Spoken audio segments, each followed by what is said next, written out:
Alright, so this is a quick little video explaining how I build my arrows. I'm just gonna really quickly go everything and how I like to do it, what I'm doing. So today I bought some 500 grain, 500 spine gold tip hunters. And the reason I got 500 spine is because I'm making these for versatility for a 45-pound limbs instead of my 60 pounds. And I'm still throwing 150 extra grains in the front, and I'll show you what I do that with and how I get my FOC up to 20% and then higher, up to 18 even.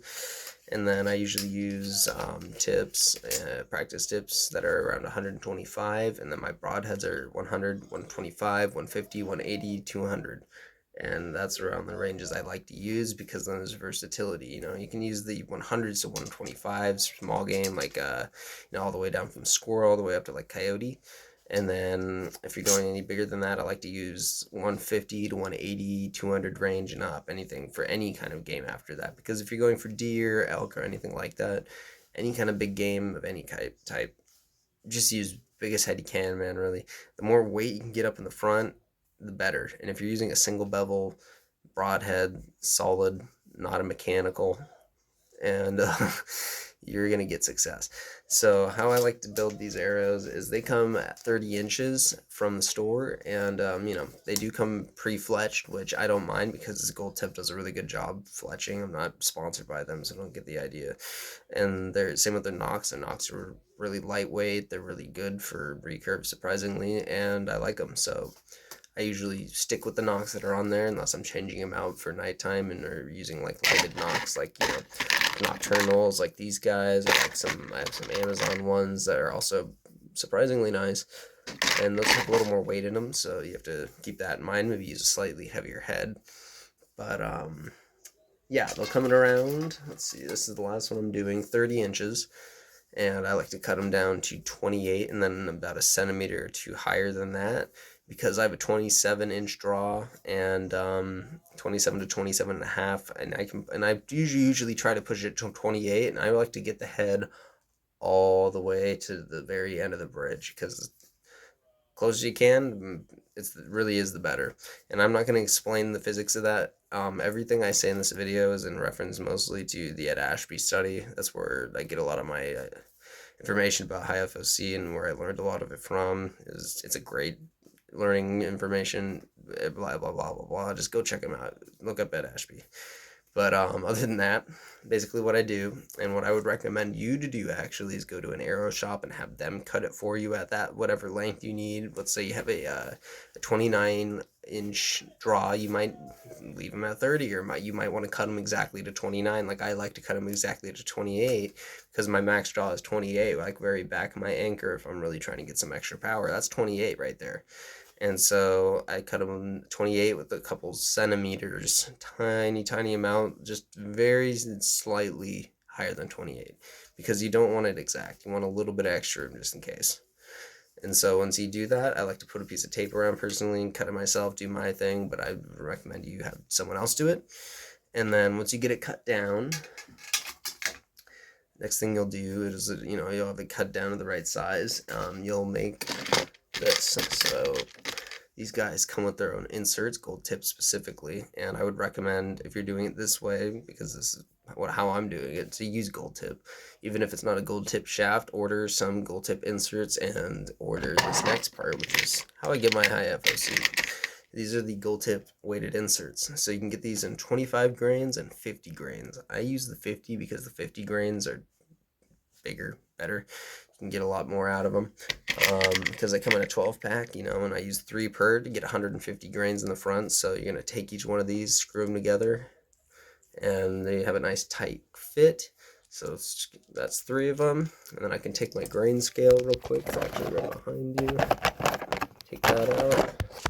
I can make sure that that's 150 grains. I mean, I know these are perfectly weighted because I've already tested them a lot, and I know exactly what gold tip does. So these 3 should be exactly 150, and would you look at that, 150. And then if you want to go the extra mile and make sure that it's like how much it's going to be with the arrow insert part 2, screw that on, then weigh it. We're looking at 162. So yeah, an extra 12 grains, and that's usually, these guys are about 12 to 15 grains. So now you got that. What I like to do is take an an arrow tip. These are my 125, so they're a little long, which gives it a little more room for me to grab when I'm pushing it in. So once this is cut down, this one isn't, but this is just an example. Take that guy, now you get it all built, 150 grains.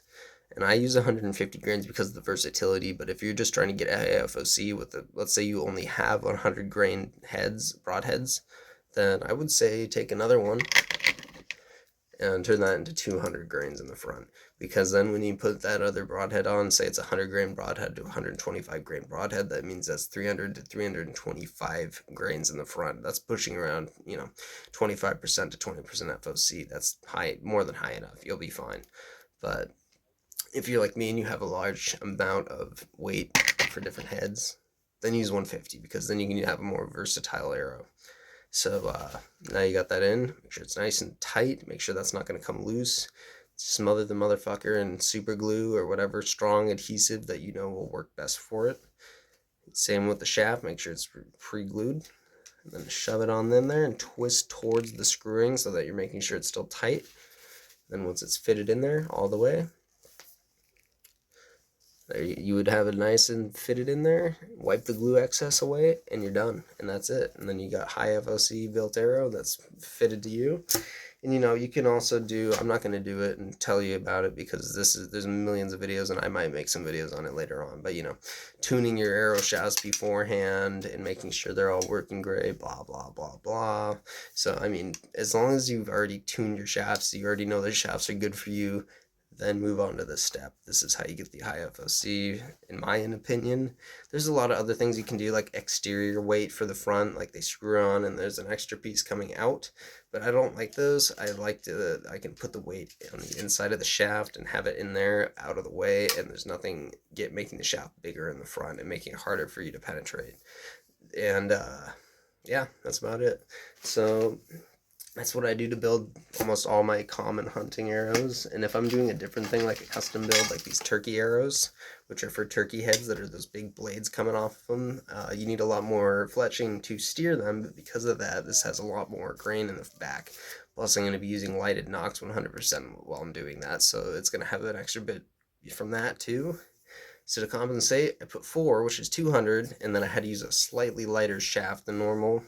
This is a 500 spine. That's a common, just run-of-the-mill 500 spine arrow that you find at the store that you use for a really light bow.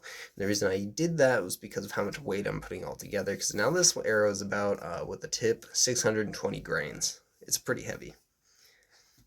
But that's just an example of something different, and I'm not going to go into the details of all the different arrows I built over time and blah blah blah, and I'm still testing different things. Like today I'm going to be building an arrow with these hawk feathers here and see how that turns out, because I've been very curious because they have such a specific helical and it's really cool how they work. So I want to see how they do in flight with an arrow. But nonetheless, those are how I build my common hunting arrows, my most versatile arrows, and how I get my high FOC, what parts I use, the gold tip. You can order both these parts of the inserts and the weighted 50 grain inserts on Amazon, I believe, and I'm not sponsored, but fuck man, gold tip really outdid themselves with these parts, and they work extremely well. I never had them break on me, and I've tried. So yeah, man, that's it. Other than that, if you got any questions or you guys have any specifics on arrow building you want me to make a different video about, throw it in the comments and I'm always happy to hear it. So much love everybody, stay lifted, and lucky hunting.